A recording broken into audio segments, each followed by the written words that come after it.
King of podcasts, Joe Rogan, had this to say recently about Canadian Prime Minister Justin Trudeau. Let's listen. Canada is communist. Canada's crazy. They're They got to get rid of that guy. How much time does he have? I feel like he's been prime minister for a while. Am I wrong? I don't know. I don't know how their system works up there. I have zero understanding of their system. Yeah? I never looked into it at all. I just liked him. I liked him before the pandemic. Trudeau? Yeah. Yeah. I was like, he's a handsome guy. Yeah. Seems sweet. Yeah. You know, it's like good looking guy, confident, good talker. Yeah. And then during the pandemic, I'm like, oh, you're a dictator. Yeah. Oh, you don't like criticism.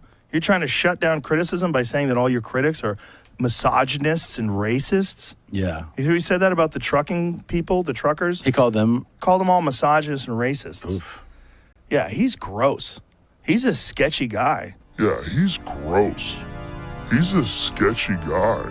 Yeah. And he's got some shaky deals.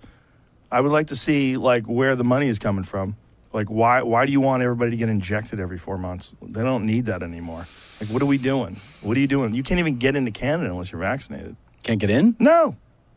Make sure that's true. Because someone just told me, Whitney just told me, she had to show her vaccination card to get into Canada. That seems It's a little like it adds up further. It's old. Yeah. Like it's 2022. It's not 2019. You know where it still feels, because I think things sway there so aggressively when something happens, where it feels like, you're like, wait, what time is it right now? Is in New York. I was just in New York. Oh, yeah. Everywhere. Everyone was masked up everywhere. I was like, what's going on? Why is everyone still masked up? For people who have no idea what's going on, let's sort of unpack this for them. In Canada is very different than the United States. I love Canada. I'm a giant fan of Canada. If there's one place I would live outside of the U.S., 100% it would be Canada. I love it up there. I think the people are at least 20% more polite than America. But you've got some weird shit going on up there. And your king, what do you call him? Prime Minister? Trudeau? That fella? The Castro lover. The Castro lover. I was just going to say that. This fucking guy... And people have been posting today all the atrocities that Castro committed during his regime to sort of show how preposterous. What's a few thousand firing squad deaths? A few thousand. How about all the different people that they executed and then sold their blood to the Viet Cong? Yes, Did you see I that? tweeted that one this morning. Wonderful. Yes. That Wonderful was man. $50 a pint. Yeah, he was a wonderful man, that fucking savage. Trudeau, and what he represents is, I think, the good side of it, what he's trying to do, they're trying to make a kinder, more progressive, more inclusive country. But along the way, what they're doing is they're promoting what you would call online social justice warrior values. And some of them are a little preposterous. You are one of the very few academics who have fought against some of these ideas that are not just being promoted, but are being enforced and written into law. And one of them is about gender pronouns. What we mean by gender pronouns is not just he and she, but a whole slew of invented gender pronouns that you're going to be compelled to use. Yeah, you're already compelled to use, and likely in the States too, even though people don't know it yet. Certainly in New York, and the employment EEOC has already ruled on that with regards to businesses for the U.S. and businesses, and I believe also landlords. I think, so if your landlord chooses to misgender you, and not just misgender you, like if you're a transgender woman, you used to be a man, now you're a woman, and they call you a he. It's not just that. Like, you're compelled to use how many? What is the number of them now? Well, there's no standard nomenclature for the non-gender or for the non-binary types. There's many, many invented words. And which of those you're supposed to use is dependent entirely on the subjective choice of the person that you're talking with. Now, most people, I believe, out there listening are going, what the hell are they talking about right now?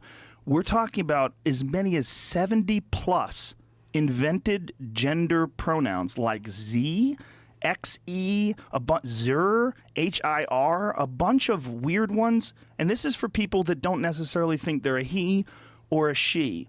So they prefer these things. On top of that, you have animal kin, which is otherkin, including worm self, which was the one I found most amusing. Worm self, foxkin. I guess that's for the low self-esteem otherkins. This is people that truly believe that they are in the wrong body and that they should have been born some form of animal and would like you to refer to them as this animal. Or elf. Or elf. Or fairy. Or fairy. I've seen pixie. Yeah. Pixiekin. I haven't seen Pixiekin. That's a good one. But just get on Tumblr. Got to get on Tumblr. Right, yes, absolutely. That's where it all goes down. Professor Peterson, what the hell's going on? What is this? What's going on in Canada? Well, they froze the assets, all those people that contributed to the truckers that were trying to, like, protest. Right. Like, Shit. what are you doing? As of today, a bank or other financial service provider will be able to immediately freeze or suspend an account without a court order. We're going to impose this. We're going to impose a new law. We're going to keep this law. It's a natural thing that people want to do when they get in charge, and you're not supposed to be able to do that. You're not supposed to give people new powers. The amount of power they have is enough. Those powers are supposed to be reserved for terrorist attacks and shit. Wild stuff. You know, like Not your own people. trying to overthrow the government, not people that are protesting. Like you gotta be able to tolerate a certain amount of protesting. Right. After discussing with Cabinet and caucus, after consultation with premiers from all provinces and territories, after speaking with opposition leaders, the federal government has invoked the Emergencies Act to supplement provincial and territorial capacity to address the blockades and occupations. These tools include strengthening their ability to impose fines or imprisonment. The government will designate, secure, and protect places and infrastructure that are critical to our economy and people's jobs, including border crossings and airports. We cannot and will not allow illegal and dangerous activities to continue. We're not suspending fundamental rights or overriding the Charter of Rights and Freedoms. We are not limiting people's freedom of speech. We are not limiting freedom of peaceful assembly. We are not preventing people from exercising their right to protest legally. But I have also chosen to not go anywhere near protests that have expressed hateful rhetoric, violence towards fellow citizens, and a disrespect not just of science, but of the frontline health workers and, quite frankly, the 90% of truckers who have been doing the right thing to keep Canadians safe, to put food on our tables. I've asked the Prime Minister to meet with me and the other opposition leaders in good faith to try to find a way forward from this impasse. He didn't answer yesterday. He hasn't answered to date. I'm going to ask him again. Will he meet with us? Right Honourable Prime Minister. Mr. Speaker, the Conservative Party of Canada has spent the last 2 weeks endorsing and enabling these blockades across the country. The leader of the Conservative Party and her team have been their biggest champions, even promoting their fundraising. The consequences of these actions are having dire impacts. They're impacting trade, they're hurting jobs, they're threatening our economy, and they're obstructing our communities. I am focused on ending it. I hope the leader of the opposition will maintain her current position and continue to call for an end to these blockades. Did you see what Trudeau said today? Wait, today?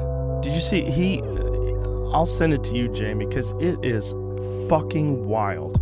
He said you don't have the right in Canada to own a gun to protect your life. Asked which country he most admired and referred to China. The level of admiration I actually have for China. The level of admiration I actually have for China. Because their basic dictatorship. Basic dictatorship. Basic dictatorship. Basic dictatorship. Joe Rogan is once again coming for Justin Trudeau and had some harsh words for Canada in general. He did not hold back his thoughts about Canadian Prime Minister. During the Joe Rogan Experience podcast, Joe Rogan sat down with the stand-up comedian Tom Segura on episode 1844. When Rogan told Segura that Donald Trump is cut out of Home Alone when it plays in Canada, the two started talking about Canada and Justin Trudeau. They were talking about the C-word, lockdowns, and regulations in Canada, as he admitted that before the pandemic, he actually liked Trudeau. I liked him before the pandemic, he admitted. I was like, he's a handsome guy, seems sweet, like a good-looking guy, confident, good talker. But then during the pandemic, Joe Rogan changed his opinion based on the regulations Trudeau was putting in place and many other scandals the Prime Minister was involved in. Oh, you're a effing dictator. Oh, you don't like criticism. You're trying to shut down criticism by saying that all your critics are misogynist and racist, Rogan claimed. Yeah, he's gross, he continued. He's a sketchy guy. He's got some effing shaky deals. I'd like to see where the money's coming from. Why do you want everybody to get injected every 4 months? They don't need that anymore. Canada's communist. They're effed. They're effed. They got to get rid of that guy, Rogan said in reference to Trudeau. Rogan noted that a person can't even get into Canada unless they're vaccinated and slammed their restrictions as old. It's 2022. It's not 2019 or 2020. It's not the first time the host has ripped the country's leader, previously saying that Trudeau has demonized the unvaccinated. Trudeau described those who hadn't taken the COVID vaccine as very often misogynistic and racist. People who don't believe in science or progress. The way Trudeau talks about people who are unvaccinated, he said they were misogynist and racist, Rogan shared. You, Trudeau, are deciding. You're taking people that have a perspective on a medical intervention, and you're deciding that you're going to demonize them in the worst possible ways, with no evidence, he added. This isn't the first time Rogan has come for Trudeau. Back in May, the podcaster once again also had some strong opinions on the way the Freedom Convoy situation was handled. The Freedom Convoy of trucks that converged in Ottawa on January 28 began in response to the Canadian government's requirement that Canadian truck drivers crossing the U.S. border be fully vaxxed to avoid testing and quarantine requirements upon their return. Then it evolved into a protest against all public health measures aimed at fighting the C-word pandemic. Organizers said they'd not end their protests until all pandemic-related public health measures were dropped. After 3 weeks of protests, Prime Minister Justin Trudeau invoked the Emergency Act to deal with the blockades. It was the first time the law had ever been used, and it was invoked even though there were plenty of other laws on the books to deal with the peaceful protests. It was a classic example of using a machete when a scalpel would have worked just fine.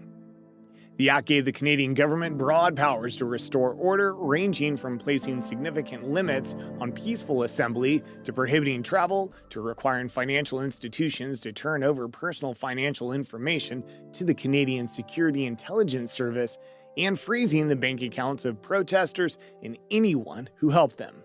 The act also gave the government broad authority over businesses such as dragooning private tow truck companies to provide services against their will. Insurance companies were required to revoke insurance on any vehicles used in blockades.